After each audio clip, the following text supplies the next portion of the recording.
Assalamualaikum warahmatullahi wabarakatuh. Alhamdulillah, pada kesempatan ini saya akan membacakan terjemahan Al-Quran surat Ibrahim ayat 31 sampai dengan ayat 40. Perintah mendirikan sholat dan menunaikan zakat. Aku berlindung kepada Allah dari godaan syaitan yang terkutuk dengan menyebut nama Allah yang Maha Pengasih dan Maha Penyayang. Katakanlah kepada hamba-hambaku yang beriman supaya mereka mendirikan sholat dan menyumbangkan sebagian rezeki yang kami berikan kepadanya, baik secara diam-diam maupun secara terang-terangan, sebelum datang suatu hari saat tidak ada tawar-menawar dan persahabatan. Catatan, maksudnya pada hari kiamat tidak ada tebusan dosa, tidak dapat seseorang menolong sahabatnya dengan bentuk apapun, yang ada hanyalah keadilan yang semurni-murninya. Dalil-dalil tentang keesaan Tuhan yang terpampang di segenap penjuru alam dan dalam jiwa manusia sendiri.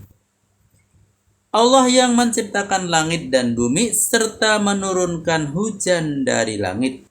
Dengan hujan itu Ia mengeluarkan buah-buahan untuk makananmu. Dia menundukkan kapal bagimu supaya dapat dipergunakan melintasi lautan sesuai dengan perintahnya, dan menundukkan juga sungai-sungai bagimu. Catatan, maksudnya mengilhami dan mengaruniakan kemampuan kepada manusia untuk membuat kapal sebagai sarana angkutan yang dapat melintasi lautan. Dan menundukkan juga matahari dan bulan bagimu, keduanya beredar terus-menerus pada sumbunya sampai umur dunia berakhir. Dan Dia telah menundukkan pula malam dan siang silih berlawanan, itu pun untuk kepentinganmu juga. Dia telah menyediakan segala kebutuhan baik yang kamu minta maupun yang tidak. Jika kamu hendak menghitung nikmat Allah, kamu tiada mampu menentukan jumlahnya. Namun manusia jualah yang zalim dan ingkar. Catatan, maksudnya seluruh kebutuhan manusia telah disediakan Tuhan, bahkan yang belum dibutuhkan pun sudah disediakan juga. Misalnya pada abad-abad yang lalu manusia belum membutuhkan radio, televisi, komputer, dan alat-alat serba mutakhir lainnya. Namun bahan-bahannya sudah disediakan Tuhan jauh sebelumnya tanpa diminta. Yang kedua, manusia tidak akan mampu menghitung berapa jumlah nikmat Tuhan yang telah dan yang akan dilimpahkannya kepada manusia. Sebab nikmat Tuhan itu selalu bertambah dalam jumlah yang tiada batasnya. Nabi Ibrahim, nenek moyang bangsa Arab yang sangat gigih melarang menyembah berhala. Ingatlah ketika Ibrahim berdoa, "Ya Tuhanku, jadikanlah negeri ini aman dan damai, dan jauhkanlah aku beserta anak cucuku dari menyembah berhala." Catatan, maksudnya peristiwa ini termasuk dalam jajaran hari-hari Allah. Lihat kembali ayat 5 surat ini.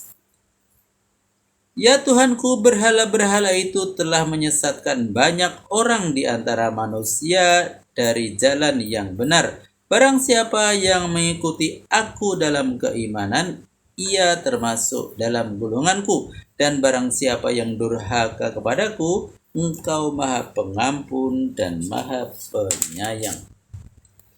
Ya Tuhan kami, aku telah menempatkan sebagian keturunanku di lembah yang tak ada tanam-tanamannya dekat rumah suci-Mu ini.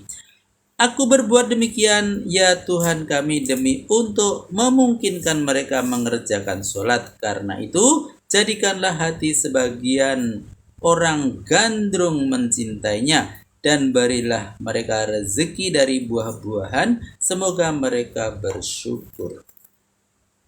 Catatan maksudnya adalah anak-anak Nabi Ismail. Yang kedua maksudnya Masjidil Haram yang ada di Mekah, tempat peribadatan tertua di dunia yang dibangun oleh Nabi Ibrahim dan Nabi Ismail alaihissalam. Beberapa abad kemudian dibangun pula Masjidil Aqsa di Yerusalem, Palestina oleh Nabi Sulaiman pada kurang lebih 1005 sebelum Masehi. Yang ketiga, maksudnya Masjidil Haram itu menurut keinginan Nabi Ibrahim, di samping menjadi tempat peribadatan oleh anak cucunya, juga oleh orang-orang yang beriman di seluruh dunia.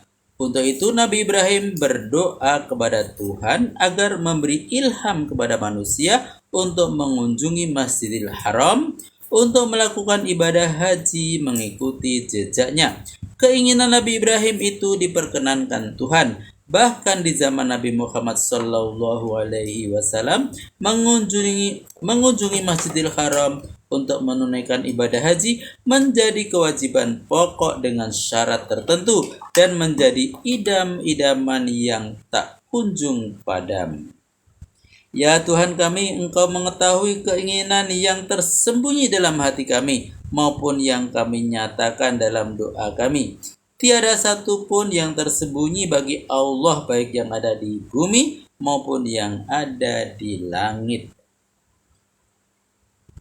Segala puji kepunyaan Tuhan yang telah berkenan mengaruniai aku 2 orang anak pada hari tuaku, yaitu Ismail dan Ishak. Sungguh Tuhanku maha mendengar doaku. Ya Tuhanku, jadikanlah aku orang yang tetap mengerjakan sholat, begitu juga dengan anak cucuku. Ya Tuhan kami, perkenankanlah doaku. Catatan doa ini berarti ibadat. Kalimat di atas dapat dibaca juga, ya Tuhan kami, terimalah ibadahku ini. Ya Tuhan kami, ampunilah dosaku dan dosa kedua orang tuaku, begitu juga dengan dosa orang-orang yang beriman pada hari diadakan penghisapan.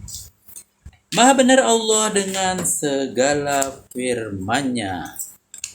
Alhamdulillah telah kami bacakan terjemahan Al-Quran surat Ibrahim ayat 31 sampai dengan ayat 41. Semoga bermanfaat dan sampai jumpa pada video berikutnya. Billahi taufiq wal hidayah. Wassalamualaikum warahmatullahi wabarakatuh.